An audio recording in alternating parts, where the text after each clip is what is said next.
claro. Soy Ángel Rubio, soy analista senior o, bueno, a veces dicen que soy como le dicen, econometrista.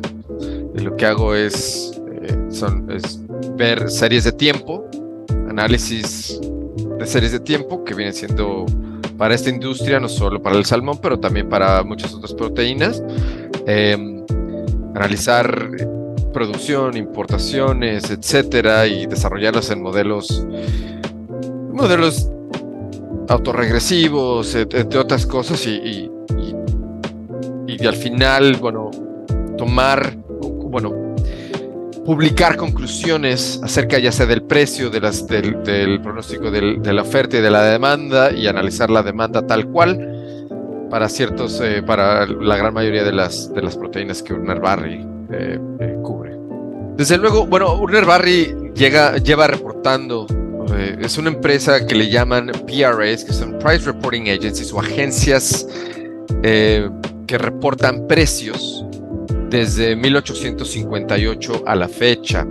Urner Barry se ha enfocado en la parte de proteína animal durante todos estos años, pero estamos expandiendo, como viene siendo las alternativas de proteínas, como vienen siendo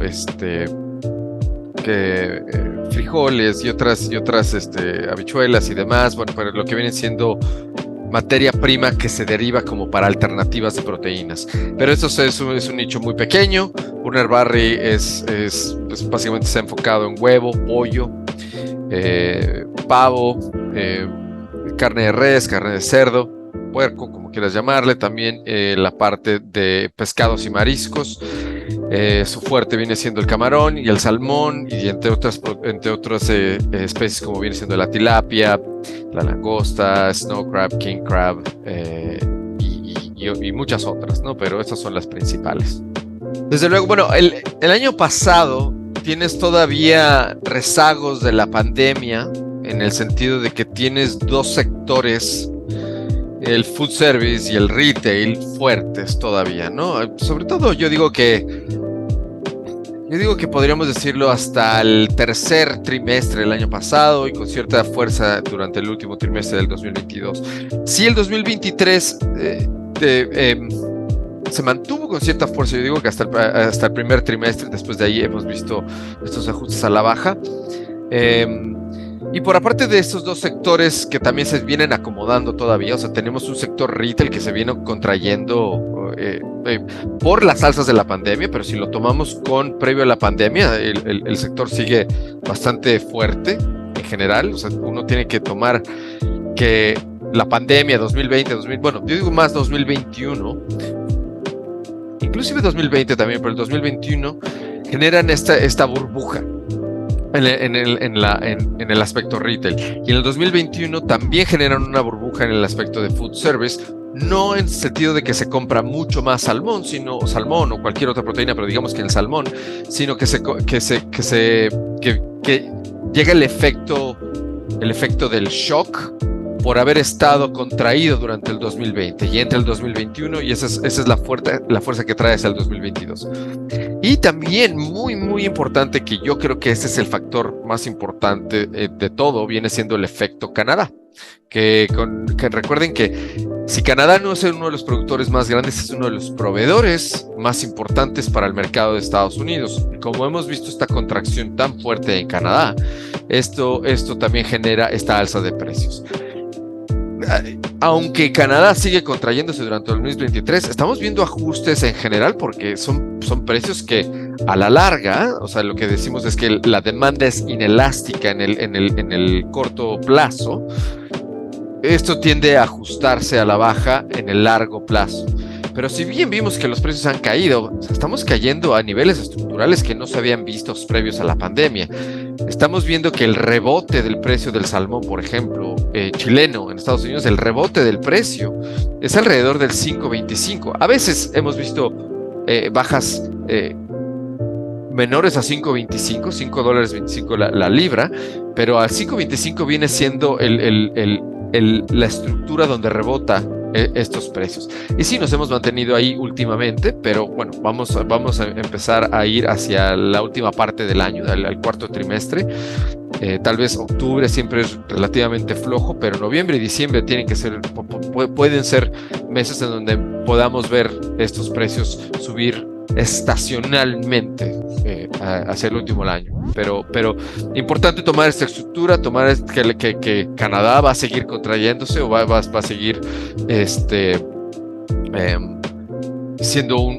jugando un rol menor, y que mucho de este sustituto viene ya sea de Chile o de Europa, que por lo cual ha influenciado que estos precios se incrementen, pero tomar en cuenta que estamos manteniendo la demanda constante. No sabemos si esta demanda se mantenga constante, pero aún así los precios sugieren que la demanda se mantiene fuerte. No, desde luego, o sea, sí tiene que ver con el tema macroeconómico, sí o sí, pero es que muy importante tomar en cuenta que si estamos regresando, o sea, si los precios han caído, estamos regresando de precios históricos que nada hubiera sugerido que hubiéramos llegado a estos precios, inclusive al ritmo que la demanda del salmón había crecido anteriormente, que ha sido completamente fuerte. ¿Por qué? Porque hemos tenido importaciones y mayores volúmenes y precios más altos, y esto lo vimos no solo en la pandemia, sino también lo vimos en el 2018, en el 2016, que fueron cambios estructurales donde tenemos más salmón y precios más altos.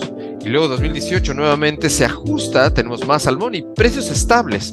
Esto quiere decir que la demanda continúa fuerte. Entonces, cuando vemos esa alza a $8, esto es lo que le llaman siendo como anomalías estadísticas, que bueno, tal vez no anomalías, depende de tu muestreo, pero son precios que no habíamos visto anteriormente. Si anteriormente hemos visto a $6, era qué precios tan altos, ¿no? Ahora a $8, que estamos hablando de 20-30% por encima.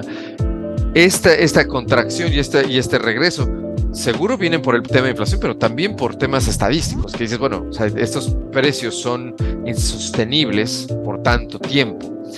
Claro, el tema de la inflación tiene que ver, pero el tema de la inflación es otra cosa, porque vemos precios mayores en todas las proteínas, y hemos visto precios también para la res, para precios que están comparablemente a ese nivel como con el salmón, que se han contraído también, pero estructuralmente a precios mucho mayores previo a la pandemia. Entonces también es importante tomarlo en contexto de que aunque hemos visto esta baja 5.25, 5.40, estos precios no se veían antes. El cambio estructural y la base estructural previo a la pandemia eran 4.25, 4.50. Estamos a $1 por encima en términos nominales, sin ajustarlo a la inflación. En términos nominales lo estamos viendo por encima de esto. O sea, podemos ver inclusive alzas estacionales que pueden ser normales por encima de los $6 para el salmón chileno, digamos para diciembre o para la cuaresma, que pueden ser muy normales, y que puede ser tu base, pueden ser 5.75, 5.80, 5.50, etcétera, pero que son precios que no se veían anteriormente. Y esto lo vimos lo vimos anteriormente, que era el precio del salmón abajo de 3.50, rebota, o 3.25, después se volvió 4.25. Bueno, ahora estamos en 5.25 en un span de 8-7 años. Entonces, también considerar esto, que sí. Y la otra, con el tema macroeconómico, es que sí se vienen estas bajas y lo que quieras, pero también los salarios, o sea, en términos reales, el consumidor americano está en términos reales por encima de esto. Todo el 2023 lo hemos visto, pero son ajustes, y que nos vamos a seguir viendo en ajustes, yo creo que hasta todo el 2024. Hasta la fecha, y esto lo hacemos mucho con este tipo de proteínas relativo al poder adquisitivo del consumidor americano, y simplemente no vemos, o sea, sí va a ser un ajuste a la baja, y es una economía más débil, pero relativo a una burbuja. Entonces, yo lo que veo hacia el 2024 es que vemos una mayor estabilidad, y vemos mayor estabilidad en general, y creo que el salmón es una de esas proteínas que se ha mantenido muy resiliente, como la carne de res, relativo no tanto a los productos de lujo como viene siendo la langosta o el snow king crab o no sé, otro tipo de productos que despegaron y regresaron y a términos nominales por debajo de previos a la pandemia. Entonces el salmón no está ahí, no lo veo ahí. Creo que ha sido la estrella de casi todas las proteínas junto con la carne de res, ¿no? Como le dicen, beef is king, o la carne de res es el rey en Estados Unidos, les encanta su hamburguesa o su buen corte de res. El salmón ha estado, yo creo que a la par en ese sentido. Claro, no lo vemos en el consumo per cápita, porque tampoco tenemos tanto salmón como existe res, pero yo creo que se mantiene resiliente, pero sí hay que tomar en cuenta que ver $8 nuevamente no se va a ver, ¿no? Pero estar oscilando y rebotando al precio más bajo en 5.25, a tener a 6.25, a veces hasta 6.40, etcétera, etcétera, en términos estacionales, parece ser este rango saludable donde podemos estar todos nuevamente y donde esta elasticidad se mantiene. Y creo que el salmón va a mantener esta demanda del consumidor, porque no existe tampoco ese sustituto por otra en términos de salud, en términos de sabor, en términos y hasta inclusive de sustentabilidad, si lo quieres llamar, lo quieres ver por el aspecto más ético y moral. El salmón está muy separado de lo que vienen siendo otras especies de acuacultura alrededor del mundo. Entonces creo que esa es la ventaja que tienen y la que podemos ver hacia el 2024.